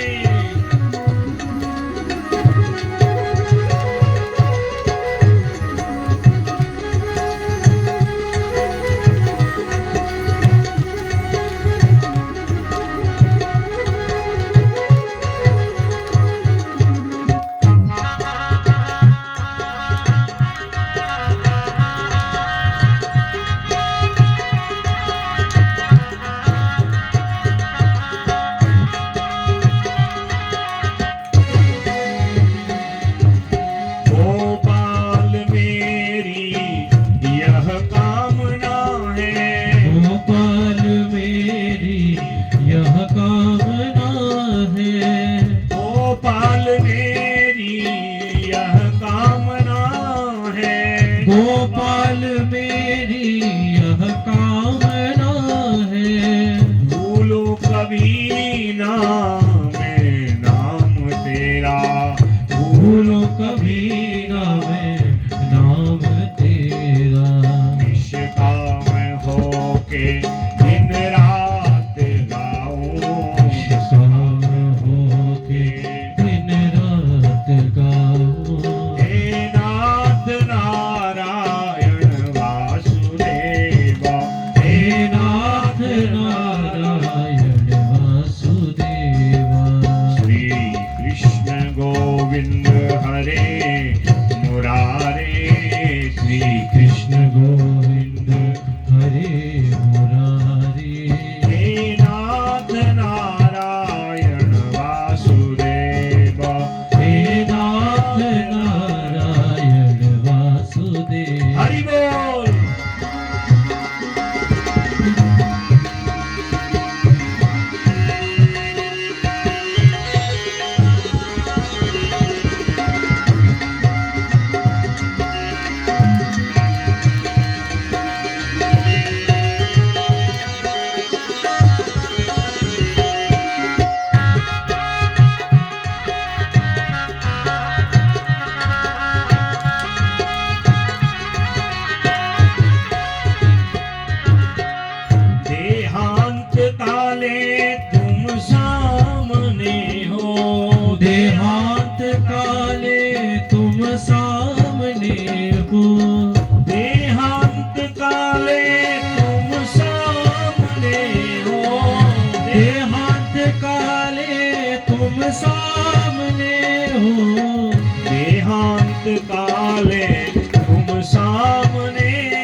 बजाते मन को लुभाते, ओ बंसी बजाते मन को लुभाते, यह गीत गाते मैं प्राण त्यागूं, यह गीत गाते मैं प्राण त्यागूं। हे नाथ नारायण वासुदेव, हे नाथ नारायण वासुदेवा, श्री कृष्ण गोविंद हरे मुरारे, श्री कृष्ण गोविंद हरे मुरारी। हे नाथ नारायण वासुदेव, हे नाथ नारायण वासुदेवा, श्री कृष्ण गोविंद हरे मुरारे, श्री कृष्ण गोविंद हरे मुरारी। हे नाथ नारायण वासुदेव, हे नाथ नारायण वासुदेवा, हे नाथ नारायण वासुदेव, हे नाथ नारायण वासुदेव। श्री कृष्ण गोविंद हरे मुरारे, नाथेति नामानि मुहुर्वदन्ति, एवं गिरः सा ससुता निशम्य सनत्कुमारं निजगादनम्ना। बड़े मनोभाव से इस भजन को भक्ति माने गाया है और ये भागवत जी का श्रेष्ठ भजन है। श्री कृष्ण गोविंद हरे मुरारे, हे नाथ नारायण वासु। घर का काम करते रहो, भोजन बनाते रहो, ऑफिस का काम करते रहो, गाड़ी चलाते रहो। मैं तो अपनी कहूं, जब चलाता हूं ना वाहन, मुझे तो ढंग से चलाना भी नहीं आता, और कुछ शारीरिक ऐसी समस्याएं जिसके कारण कभी कभी ड्राइवर भी बनना पड़ता है। यहाँ पर ऐसा ड्राइवर बनना पड़ा है कभी कभी। परसों ही कथा को विश्राम दिया था हल्द्वानी में, और 11 दिन की भागवत थी। बसंत पंचमी से आरंभ हुई थी और पूर्णिमा के दिन विश्राम, और अगले दिन देखिए कल यहाँ पहुंच गए और आज ये कथा आरंभ। और हम इतना समय होता नहीं महाराज भजन गाएं, तो जब वाहन चलाते हैं तो यही चलते रहता है, उसी का नाम, और यात्रा भी सुगम हो जाती है और कलयुग का जो प्रभाव है वो भी कम हो जाता है। ये भागवत जी का बहुत सरल और भक्ति माता के द्वारा गाया हुआ भजन है, श्री कृष्ण गोविंद। जब आप लोग कलश यात्रा के लिए जा रहे थे, यही तो निवेदन किया था मैंने। कब तो रोज की है, दीदी तू कैसी, बहन तू कैसी, ये तो रोज है। कभी सब वैसे ही हैं जैसे पहले थे। आपके कहने से कोई अंतर होने वाला नहीं है। महाराज कैसा चल रहा कारोबार, अरे वैसे ही चल रहा है जैसे पहले चल रहा था, चलते रहेगा। परिश्रम करोगे मिलेगा ही।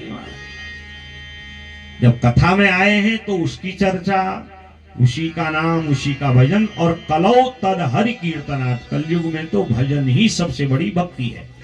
काम करते रहो, नाम जपते रहो, और उसी नाम का प्रभाव है। भक्ति के सोए हुए ज्ञान वैराग्य पुत्र जग गए और मां प्रसन्न हो गई। बोले भागवत भगवान की। सनत कुमार कहते हैं नारद जी, और हे ऋषियों महात्माओं, ये कथा केवल जगाती नहीं है, ये संसार से मुक्त भी कराती है। व्यक्ति यदि किसी कारण से यदि संसार में फंस गया, किसी कारण से यदि उसकी दुर्गति हो गई, अल्प मृत्यु हो गई, कोई जीवन में दुर्घटना से उसकी मृत्यु हो गई, कम आयु में दुनिया से चला गया, या उसने जीवन में कोई ऐसे उल्टे सीधे काम कर दिए, बड़े बड़े पाप कर दिए, जिसके कारण वो मृत्यु के पश्चात भी मुक्त नहीं हो पाया, प्रेत बन गया, तो ये भागवत उन जीवों को भी तार देती है। ये मानवाः पाप कृतस्तु सर्वदा सदा दुराचार रता विमार्गगाः क्रोधाग्निदग्धाश्च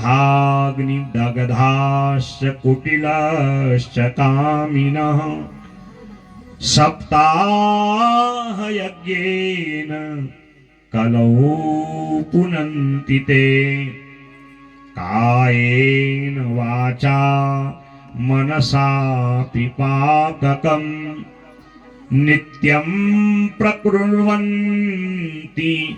सटाहटेन ये परस्वपुष्टा मलिना दुराशयाः सप्ताह यज्ञेन कलौ पुनन्ति ते। जो मानव योनि में आकर के न भजन करते हैं, न कीर्तन करते, न सत्कर्म करते हैं, न तीर्थ, न व्रत, न जप, न दान, सदा पाप मार्ग में लगे हैं, दुराचारी हैं, क्रोध आदि में सदा उबलते रहते हैं, जो मन से, वाणी से, शरीर से सदा पाप कर्म करते रहते हैं, जिनका स्वभाव दुष्टता का है, कभी सीधी मुख बात करते ही नहीं है, भगवान का नाम जिनकी वाणी से कभी उच्चारण नहीं होता, दुनिया की तो बढ़िया बढ़िया बातें करते हैं, किसी की निंदा करने हो महाराज कान और ये जिह्वा दोनों लंबी हो जाती है। ऐसे जो कायिक, वाचिक, मानसिक सभी प्रकार के पापों से भरे हुए हैं, यदि ऐसे व्यक्तियों को कोई 7 दिन तक भागवत सुना दे, अर्थात ऐसा कठोर हृदय पापी प्रेत योनि में भटका हुआ व्यक्ति 7 दिन तक यदि भागवत सुन ले, सप्ताह यज्ञेन कलौ पुनन्ति ते, वो पवित्र हो जाता है और भगवान उसको स्वीकार लेते हैं। शर्त है कि वो कथा को मन से सुने। बोले भागवत भगवान की। तो सनत कुमार कहते हैं कि हम तुम्हें कथा सुनाते हैं। ब्राह्मण कुल में जन्म लेकर के भी जिसने सत्कर्म नहीं किया और वो प्रेत ही बन गया और भटक गया, और तब जब उसके कानों में भागवत की कथा आई तो वो प्रेत योनि से मुक्त हो गया। तो महात्मा कहते हैं महाराज वो कौन था? कहते हैं वो धुंधुकारी नाम का भयंकर पापी प्रेत था। आत्मदेवः पुरे तस्मिन् सर्ववेद विशारदः श्रोत स्मार्तेषु निष्णातो द्वितीय इव भास्करः। तुंगभद्रा नदी के किनारे एक गांव है जहां अलग अलग धर्म कर्म करने वाले लोग रहते थे। वहां पर एक आत्मदेव नाम के विद्वान ब्राह्मण थे जो 6 शास्त्रों को जानते थे। श्रोत स्मार्तेषु निष्णातो द्वितीय इव भास्कर। एक तो आकाश मंडल में प्रकाश देने वाले सूर्य हैं और दूसरे पृथ्वी लोक में आत्मदेव नाम के ज्ञानी विद्वान हैं। बड़े हुए तो विवाह किया और भाग्य की विडंबना देखिए, पत्नी बहुत बातूनी मिली, अच्छी चर्चा कम, गलत चर्चाओं को ज्यादा करती थी। और नाम क्या था? धुंधुली। जैसा नाम वैसे दुर्गुण। धुंधुली किसे कहते हैं? जो न अपने हित की बात करे, न पति की कभी सेवा करे। पति एक कहे अपनी 4 सुना दे। पति थका मादा घर आए, महाराज शेरनी की तरह सवार हो जाए। जो केवल अपने खाने पीने पहनने की दुनिया की केवल चर्चा करे, जिसको पति के सुख से कोई लेना नहीं देना नहीं, जो दूसरे के सुख से ईर्ष्या करे, केवल खाए पिए गप सप मारे, दुनिया की उल्टी सीधी बात करे, जिसको अपने आत्म कल्याण की भी चिंता न हो, उसी का नाम है धुंधुली। अब वो कोई भी हो सकता है। तो ऐसी जो धुंधुली है उसके साथ आत्मदेव जैसे विद्वान का ब्याह हो गया। ये भाग्य की विडंबना है। बहुत वर्ष ब्याह किए हुए हो गए पर संतान नहीं हुई। और देखिए भाग्य की और भयंकर विडंबना, फलदार वृक्ष लगाता है बढ़िया से वो वृक्ष बड़े होते हैं, खूब उनमें फूल आते, बढ़िया बढ़िया फल आते, पकते समय वो सड़के गिर जाते हैं। यजमान घड़ा भर भर के दूध देने वाली गैया दान करते हैं, और ये जब गोदान करके घर लाते हैं 2-4-10 दिन तक तो खूब दूध देती है, धीरे धीरे दूध देना बंद कर देती है और दूध फिर ब्याहती भी नहीं है। पाल्यते या मया धेनुः सा बंध्या सर्वता भवेत्, यो मया रोपितो वृक्षः सोऽपि बंध्यत्वमाश्रये। बड़ा इसका दुर्भाग्य, वृक्ष लगाता है उसमें फल नहीं आते, आ भी गए पकते नहीं, सड़के गिर जाते हैं। गैया गौशाला में आती है वो बांझ हो जाती है।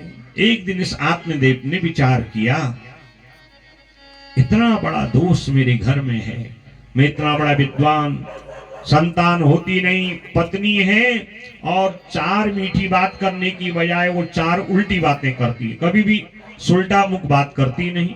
तो आत्मदेव बड़े दुखी हो गए, कहा क्या करना है जीवन का, संतान होती कम से कम थोड़ा सुख दुख बढ़ जाता, एक आशा हो जाती।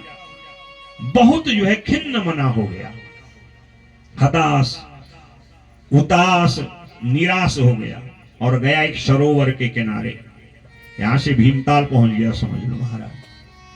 सोचा आज इस ताल में डुबकी लगा के अपनी जीवन लीला समाप्त कर देता हूं। उतने में एक महात्मा आगे सामने से, वो आत्मदेव को पहचानते थे, वार्तालाप हुई। आत्मदेव क्यों आए? कहा महाराज क्या करूं, घर में रहता हूं तो पत्नी कभी सीधे मुख बात करती नहीं, और घर का ऐसा मेरा दोष है, गैया ब्याती नहीं, वृक्षों में फल लगते नहीं, संतान है नहीं, तो जी के क्या करूं। इसलिए सोच रहा हूं कि आज मैं इस सरोवर में डूबूं और अपनी प्राण लीला समाप्त कर दूं। यति महात्मा कहते हैं तू तो बड़ा ज्ञानी है, इतना ज्ञान तेरे अंदर, और बताओ संसार में कुछ इच्छाएं पूर्ण नहीं हुई तो इस मानव तन को ही समाप्त करना चाहते हो। मुंचा ज्ञानम प्रजारूपम बलिष्ठा कर्मणो गति विवेकम तु समासाद्य त्यज संसार वांछन। ये संसार के विषय भोगों में कुछ नहीं मिला है, जब तक नहीं मिलते तब भी व्यक्ति आकुल व्याकुल रहता है, और मिल गए फिर आकुल व्याकुलता बढ़ती है। जब तक 100 नहीं होता 1000 की इच्छा होती है, 1000 हो गए शांति नहीं मिलती, 10,000 की होती है, 10,000 हो गए फिर लाख की। ये चिंताएं, ये आशा बढ़ते रहती है, कभी ये चिंता शांत नहीं होती। इसलिए अज्ञान को त्यागो, तू तो ज्ञानी है, ज्ञान का चिंतन करो। महाराज किसका ज्ञान, सारी बात बार बार जो है पुनरावृत्ति कर रहा है। तो कहा जिस संतान के दुख के कारण तो आत्म हत्या करने जा रहा है ना, श्रृणु विप्रमया तेज्यो प्रारब्धम तु विलोकितम, मैं तेरे मस्तक की रेखा को देख के बता रहा हूं।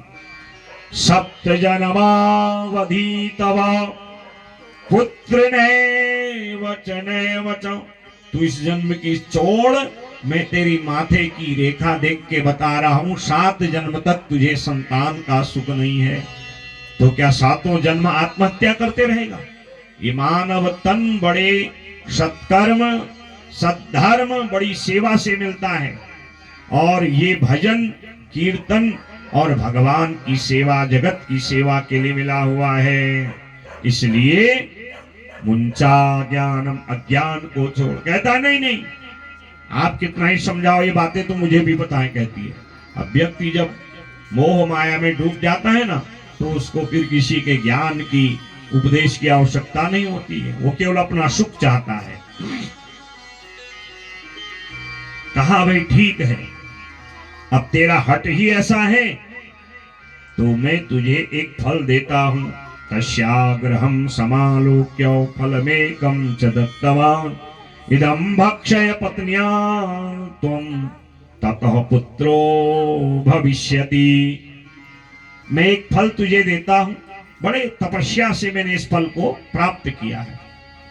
अब वो फल कोई आम, केला, अमरूद आदि नहीं है, वो महात्मा के जीवन भर का तप रूपी फल है। और कहा तू इसको पत्नी को खिलाना, और मुझे विश्वास है ततः पुत्रो भविष्यति, उसका निश्चित पुत्र होगा और तुझे सुख देगा। और इतना कहा, महात्मा निकल गए। आत्मदेव ब्राह्मण घर आया और सारी बात अपनी पत्नी धुंधुली को बताई। अब धुंधुली देखिए, प्रसन्न होने के बजाय उल्टा उल्टा सोचती है यदि मैंने फल खा दिया, इस फल को खाने से मेरे दिमाग में कितने प्रकार के साइड इफेक्ट हो जाएंगे। क्योंकि जो मानसिक रोगी होता है ना, वो उल्टा ही सोचता है।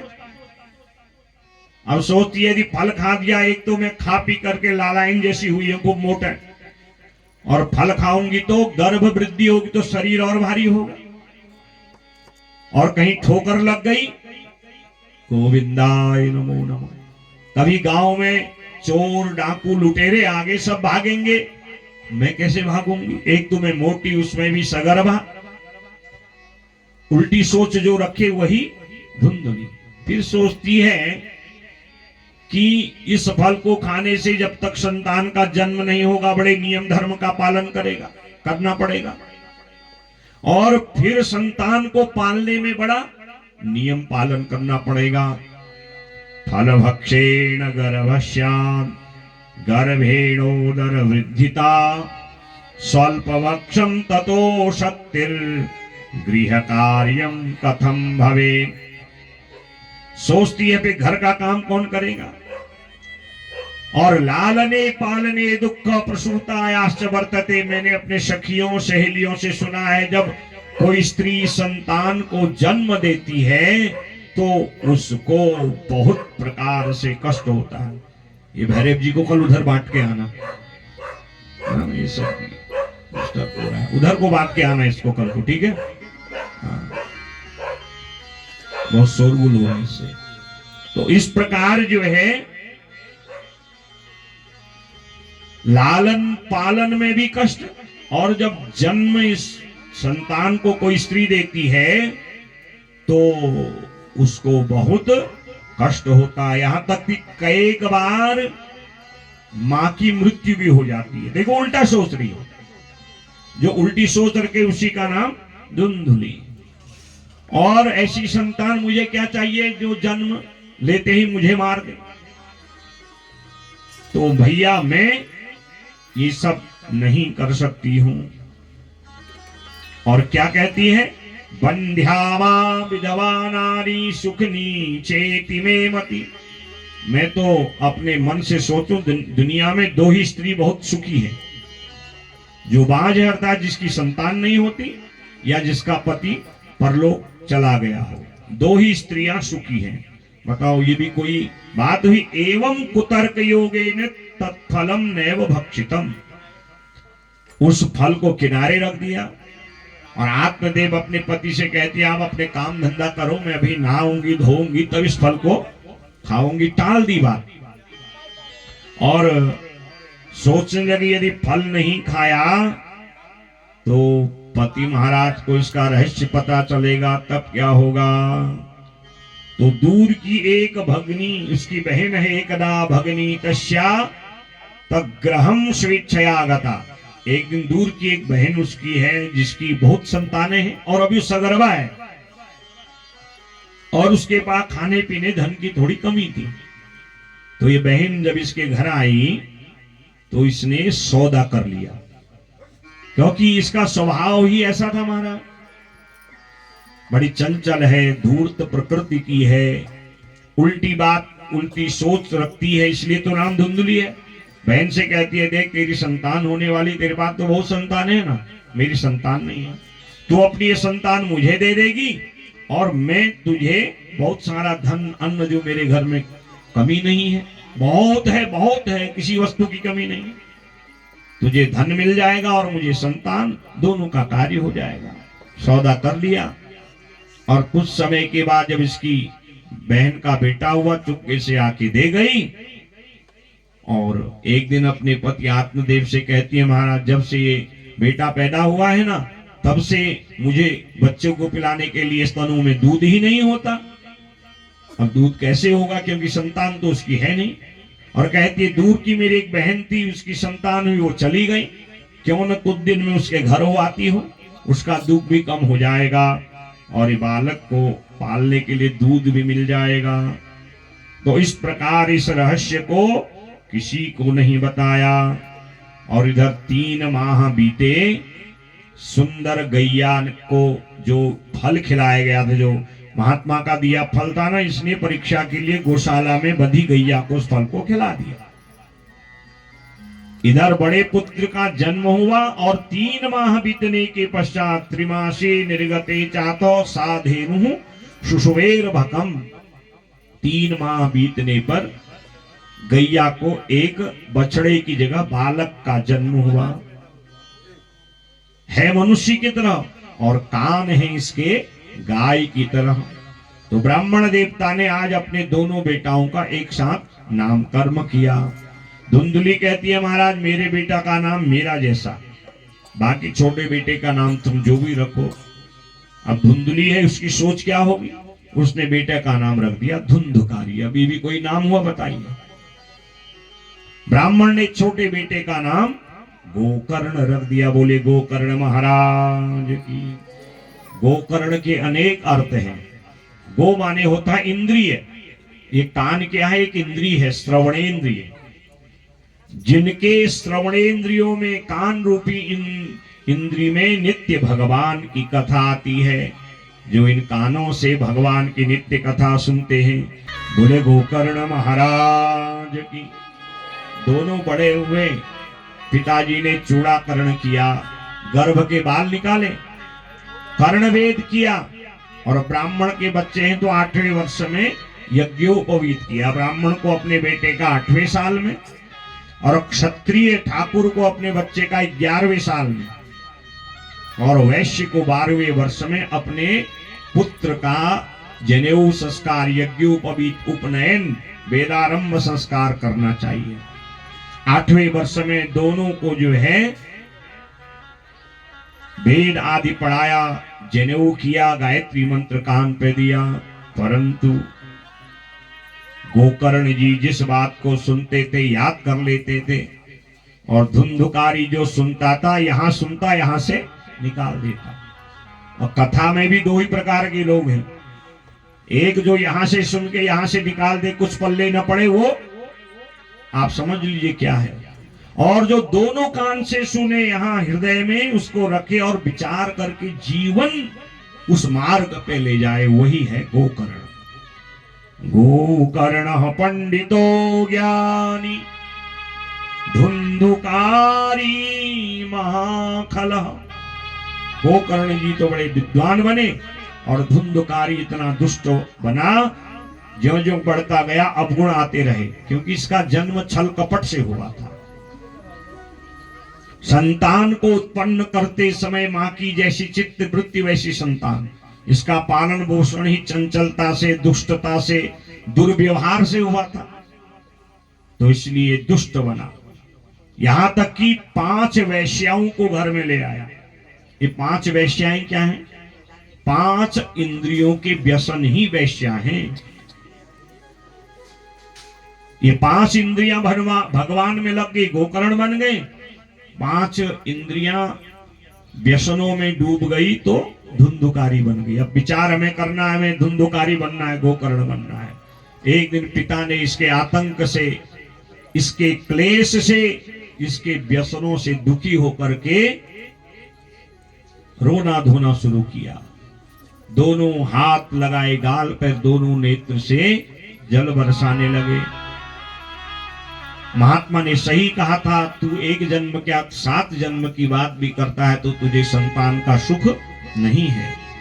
और मैं उस संतान के लिए मरने जा रहा था, देखिए आज संतान हुई तो स्वयं मुझे आज आत्महत्या करने को विवश होना पड़ रहा है। मैं कहां जाऊं, क्या करूं। लोग पहले जाता था, लोग कहते थे इतना विद्वान आत्मदेव आ रहा है, और आज लोगों को मुख नहीं दिखा पाता हूं, नहीं दिखा पा रहा हूं। क्यों? क्योंकि मेरे घर में ऐसी संतान हुई है। संतति ही पुण्यमाख्याति, संतान भी पुण्यों से मिलती है महाराज। इसलिए अपने लिए नहीं, अपने संतान के लिए अच्छा करिए, अच्छा सोचिए, ताकि उसका संस्कार अच्छा हो, उसका जीवन अच्छा हो। रो करके आकुल व्याकुल हो रहे थे। गोकर्ण जी अपनी संध्या पूजा करके आके, गायत्री के उपासक थे, सूर्य भगवान के भक्त थे। पिताजी को रोता धोता आकुल व्याकुल जब देखा ना, तो गोकर्ण जी समझ गए ये सब बड़े भाई धुंधुकारी के कारण हो रहा है, इनके मन में बड़ी ग्लानि हो रही है, बड़ा क्लेश हो रहा है। गोकर्ण जी ने 3 श्लोकों में पिताजी को बहुत सुंदर बातें कही। इसी को भागवत जी में गोकर्ण गीता कहा जाता है। अब ये 3 श्लोकों की अर्थ और इसकी व्याख्या सुनाऊंगा, 3-4 घंटे चाहिए। 3 श्लोकों में बड़ा सुंदर ज्ञान दिया। देहे स्तिमांशुरुदिरेभिमतिं त्यजत्वं जायासुतादिषु सदा ममतां विमुञ्च पश्यानिशं जगदिदं क्षणभङ्गनिष्ठं वैराग्यरागरसिको भवभक्तिनिष्ठः। ये क्षणभंगुर जीवन है पिताजी, क्षणभंगुर जीवन की कलिका कृत कल प्रातः काल खिली न खिली, मलयाचल से अति शीतल मंद सुगंध समीर बही न बही। मन राम भजोरी अरी रसना, फिर अंत समय में हिली न हिली। कल हो न हो, ये क्षणभंगुर जीवन, एक क्षण का पता नहीं है। और तुम रो रहे हो। ये 7 धातुओं से बना ये एक पिंड है, और इसमें जो आपकी ये जो मति है ना, इसमें जो ये मोह माया है आपकी, ममताम विमुच्य, इस मोह माया का त्याग करो और बैरागी हो जाओगे। विगतः राग हो, संसार के प्रति जो आपका राग है, बेटा बेटी मेरा क्या होगा, उसका क्या होगा, ये सब राग का त्याग करो। अन्यस्य दोष गुण चिंतनमासु मुक्ता, दूसरे की चर्चा मत करो। जितनी दूसरे की चर्चा करोगे उसके दुर्गुण अपने अंदर आ जाएंगे। वैराग्य राग रसिको भाव भक्त निष्ठो, थोड़ा समय तो मिलता है भगवान के भजन के लिए, इसलिए पिताजी ये दुनिया की चर्चा छोड़ परमात्मा का भजन करो। गोविंद मेरो है, गोपाल मेरो है, गोविंद मेरो है, गोपाल मेरो है, गोविंद मेरो है, गोपाल मेरो है। आप गाइए, भगवान का नाम बोलने में संकोच, दुनिया की चर्चा। गोविंद मेरो है, गोपाल मेरो है, गोविंद मेरो है, गोपाल मेरो है। वो तो राधा रमण नंदलाल मेरो है, वो तो राधा रमण नंदलाल मेरो है, वो तो राधा रमण नंदलाल मेरो है, वो तो राधा रमण नंदलाल मेरो है। गोविंद मेरो है, गोपाल मेरो है, गोविंद मेरो है, गोपाल मेरो है, नंदलाल मेरो है, गोपाल मेरो है, गोपाल मेरो है, गोपाल मेरो है। अन्यस्य दोष गुण चिंतनमासु मित्वा, सेवा कथा रसमहो नितराम पिबत्वम। गोकर्ण जी कहते हैं ये दुनिया की चर्चा छोड़ो और भगवान की चर्चा करो। दुनिया की जितनी चर्चा करोगे उतने दोष आ जाएंगे, उतने दुर्गुण आ जाएंगे, उतने दुख आ जाएंगे। परमात्मा की जितनी चर्चा करोगे उस चर्चा से दोष और दुर्गुण दूर हो जाएंगे, उसका सानिध्य मिलेगा। ये जो भगवान की कथा है ये भगवान से मिलाने का एक साधन है। हम जिसकी जितनी चर्चा करते हैं उसके सानिध्य को उतना जल्दी प्राप्त करते हैं। इसलिए इसका नाम है भागवत। भगवत स्वरूपम प्रदाति, जो भगवान जैसा बना दे, जो भगवान से मिला दे, जो भगवत स्वरूप प्रदान कर दे, वही है भागवत। बोले भागवत भगवान की। नितराम पिबत्वम, कानों से खूब चकाचक कथा सुनो। मेरा बेटा, मेरी पत्नी, ये चर्चा तो रोज की हो गई। ये 3 श्लोकों में गोकर्ण जी ने जो ये सब सुनाया, पिताजी के कान खुल गए। मैं पुत्र मोह में दुनिया में चर्चा करते जा रहा हूं और वो सुधर नहीं रहा और समय मेरा भी बर्बाद हो रहा है। और महाराज घर से निकल गए, जहां भी भगवान की कथा संकीर्तन वहां बैठते और एक दिन परमात्मा को प्राप्त हो गए। बोले भक्तवत्सल भगवान की। गोकर्ण जी ने देखा कि भाई कलह कर रहा है तो घर का त्याग कर दिया, तीर्थ व्रत करते। गोकर्ण तो ज्ञानी थे महाराज। ज्ञानी व्यक्ति के लिए कोई कमी नहीं रहती, वो जहां जाता है उसको कुछ न कुछ मिल ही जाता है, क्योंकि ज्ञान परिसमाप्यते। ज्ञानी व्यक्ति को फिर किसी वस्तु की लालसा भी नहीं होती। जो मिला खा लिया, नहीं तो भजन कर लिया। धुंधुकारी मां से मांगते रहा। अब कमाने वाला भी चला गया तो घर में कितने दिन का रहता। जब घर में कुछ बचा नहीं तो अपनी मां को मारता था। धुंधली सोचती है आज मुझे इसका परिणाम भोगना पड़ रहा है। मैंने कितना जीवन में छल किया, कपट किया। जिस संतान के लिए मैंने इतना सब कुछ भेद भी पति से छुपाया, और वही संतान आज मेरे को मारने को तैयार हो गई। जब मां धुंधली इसको नहीं देती थी, मां को मारता था। मां ने सोचा इसके हाथ से मरने के बजाय तो क्यों न खुद मर जाऊं।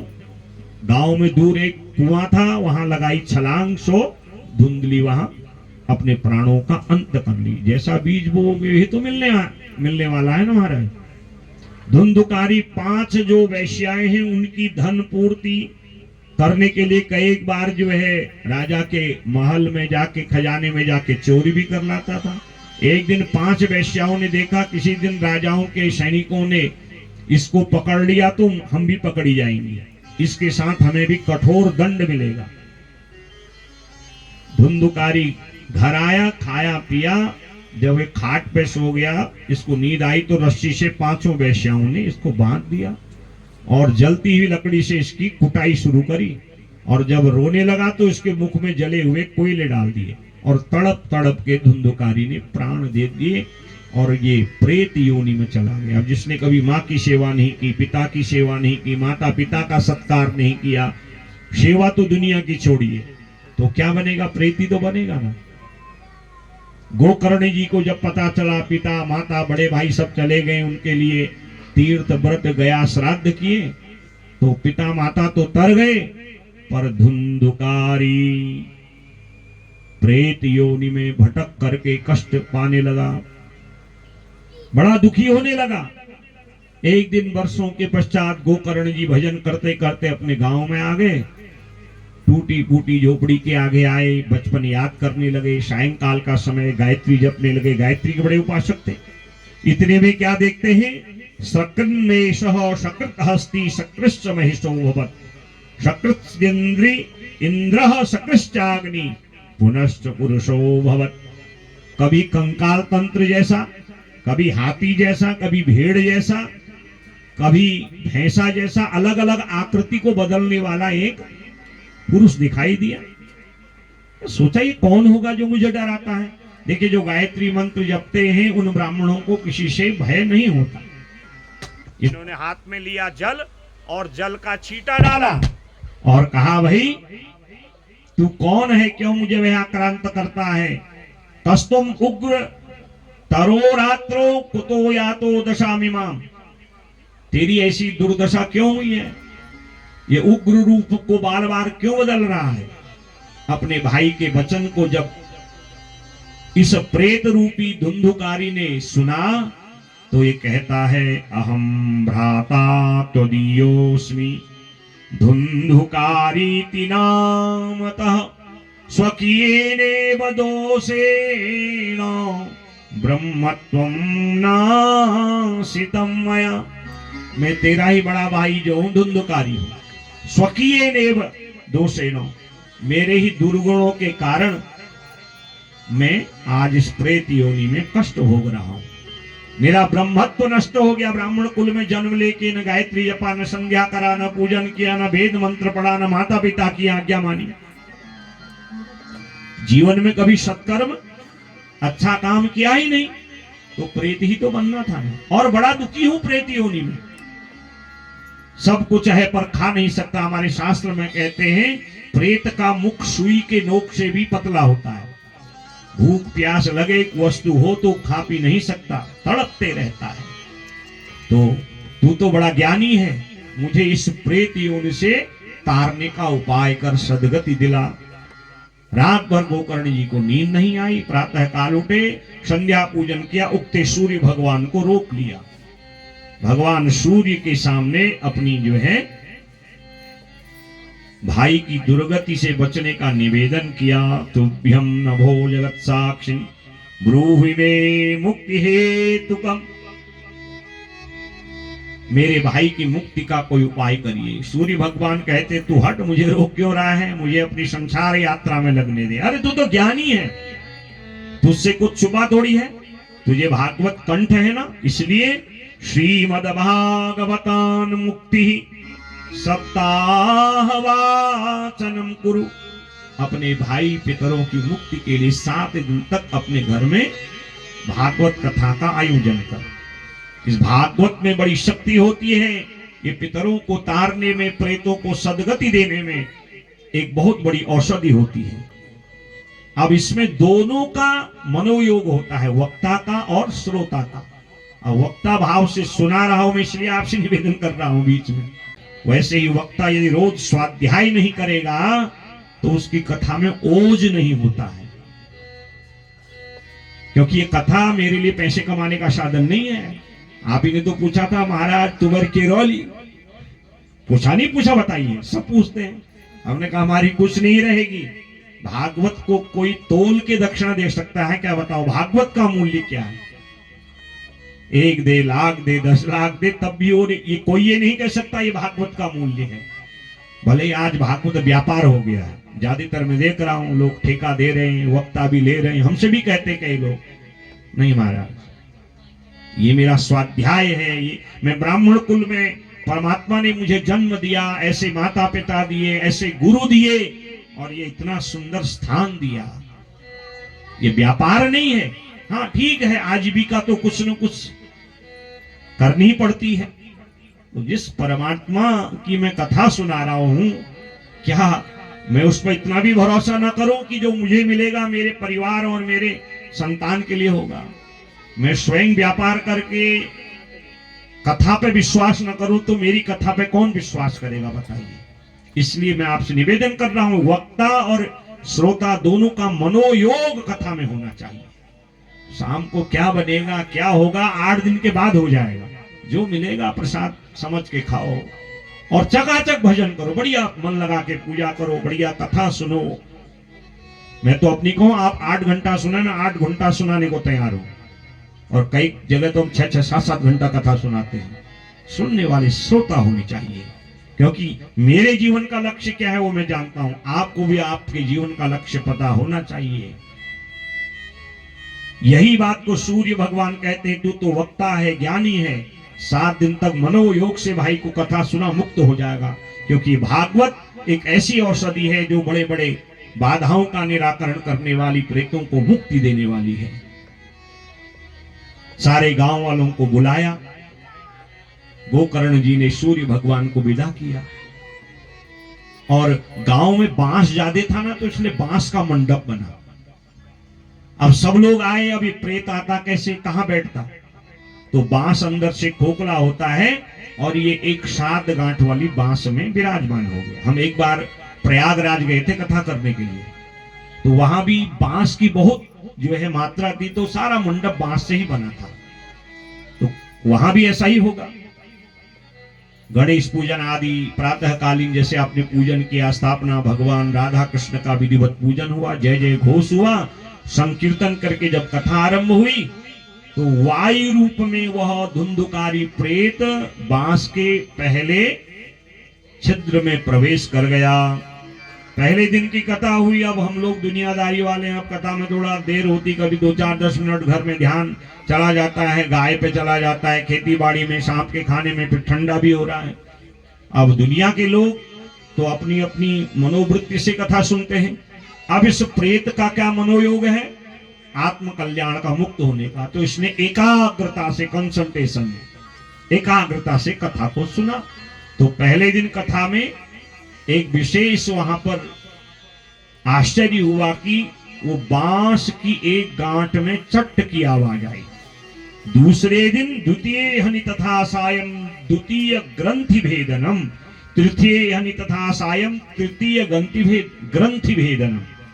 दूसरे दिन भी कथा के पश्चात चट्ट, तीसरे दिन भी 4, 5, 6, 7वें दिन सातों गांठें टूट गई। ये वायु रूप से दिव्य रूप पीतांबर धारण करता हुआ, दिव्य रूप धरो जातस तुलसी दाम, मंडित पीता पीतवासा घनश्यामो मुकुटी कुंडलया कुंडलान्वित। ये दिव्य पीतांबर धारण कर, गले में सुंदर माला पहन करके एक विमान आया वैकुंठ में, उसमें विराजमान होने लगा। विष्णु पार्षद कहने लगे, आइए महाराज, बैठिए महाराज। सब लोगों को बड़ा आश्चर्य, बताइए हम लोग भी कथा सुने, विमान आया नहीं, और इस प्रेत ने इतने पाप किए और इसके लिए विमान आ गया। गोकर्ण जी ने कहा, इसने बड़े मनोयोग से कथा सुनी थी, और इस कथा ने सप्ताह यज्ञेन कलो पुनन्तिते, इसके सारे पापों को दूर कर दिया। मनोभाव से कथा सुना, सारा पाप दूर हो गया। और हम लोग भी सुनते हैं, और सातों गांठें यहाँ हैं, काम, क्रोध, मद, लोभ, द्वेष, राग, ईर्ष्या। ये 7 गांठें जब तक हैं, आप कितना ही सुन लीजिए। और कई लोग तो वक्ता का भी आकलन करते हैं, परीक्षा करते हैं, ऐसे ऐसे प्रश्न करते हैं। एक कथा प्रश्न के लिए नहीं है, अपनी परीक्षा करिए हम कितने गहरे पानी में हैं। क्योंकि कथा सुनाने वाले वक्ता के ज्ञान का कभी परीक्षण नहीं करना चाहिए, क्योंकि वो तो कथा सुना रहा है और भाव है। हम हर जगह एक जैसी कथा नहीं सुनाते। अपनी बात में कहूं तो जहां जैसा श्रोताओं का भाव, यजमान का भाव, वैसी कथा अपने आप बन जाती है। अच्छा श्रोता है, अच्छा यजमान है, सुनने वाला अच्छा परीक्षित है, तो भगवान वैसी कथा वक्ता से कवा देते हैं।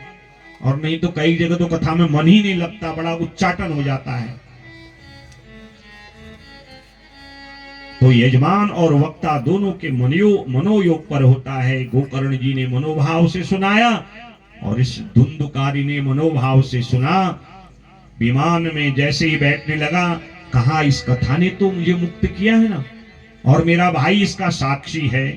न नाम भ्रातरम सद्यो गोकर्णमिति चाब्रवीत्, धन्या भागवती वार्ता प्रेत पीड़ा विनाशिनी। विष्णु पार्षदों से कहता, मैं बैठूंगा आपके विमान में, पहले मैं भागवत जी को तो प्रणाम करूं, जिस भागवत से मैं तर गया और जिसने मुझे तारा। भले वो मेरा छोटा भाई है पर वो ज्ञानी है।